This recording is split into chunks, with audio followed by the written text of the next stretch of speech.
In the centre of Lisbon every day, people queue up at this van. Former heroin addicts who come to collect a dose of controlled substances.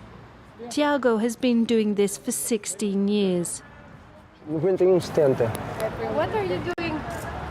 I'm taking methadone. I set my number to ask for my methadone. With this, I can make my regular life. If I don't take methadone, it's impossible. With heroin, if you don't have heroin, you don't know nothing. Every day, 1,300 people use the services of the city's 2 vans. I no longer take heroin. I no longer drink. Here, I can talk to the doctor who's just over there.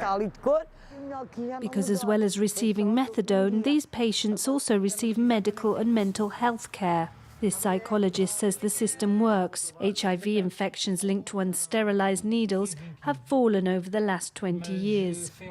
At the time we had rates of HIV, for example, around 60% here in Lisbon, in the first group that we had. And now we have only around 14% of patients with HIV. Charities run these vans, but the state funds them. They've become a symbol of the new strategy adopted by Portugal in decriminalising drug taking. For the last 20 years, the police have only gone after traffickers. When they come across drug takers, they direct them to so-called commissions for the dissuasion of drug addiction. Não. Apanhei medo sobre isso, nunca mais. The team's job here is to evaluate the risk factors. Their goal is to offer individual treatment where it is needed. This moment of the hearing is to assess the facts, if the substance is for personal use.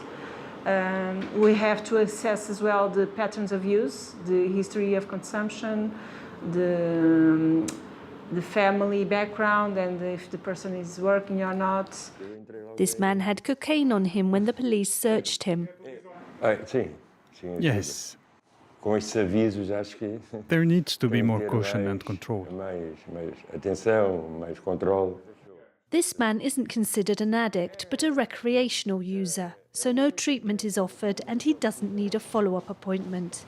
Decriminalization here doesn't mean drugs are legal, however. It's an administrative offence, it's still illegal, and we keep these files during a period of 5 years. 5 years during which the police can launch legal proceedings if users commit repeat offences. They can be fined up to €660, but not jailed. This drug policy was drawn up in 2001, when heroin plagued the country. Back then, an estimated 1 in 10 Portuguese people were taking the hard drug. Alexandra Quintanella led the commission that drew up this bold law. We worked for 4.5 months.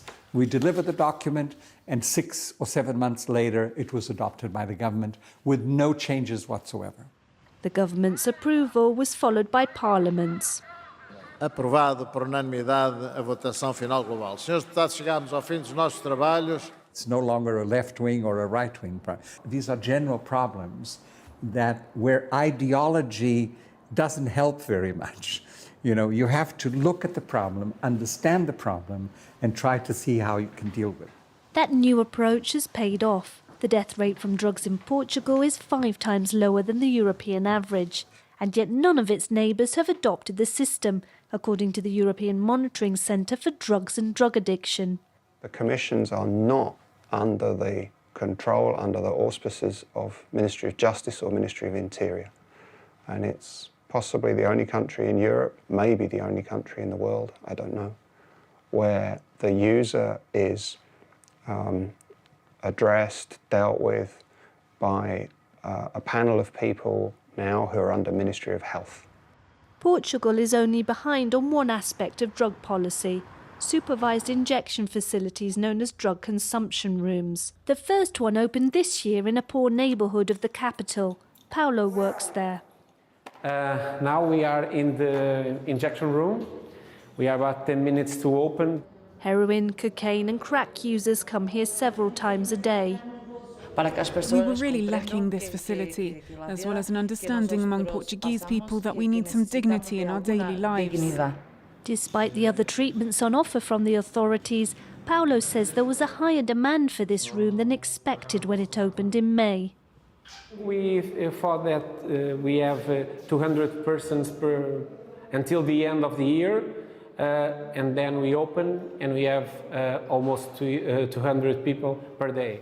Paolo says more injection rooms like this one are needed. Unlike heroin, which can be substituted by methadone, cocaine and crack have no substitutes, and there are more and more users of them, as there are in the rest of Europe.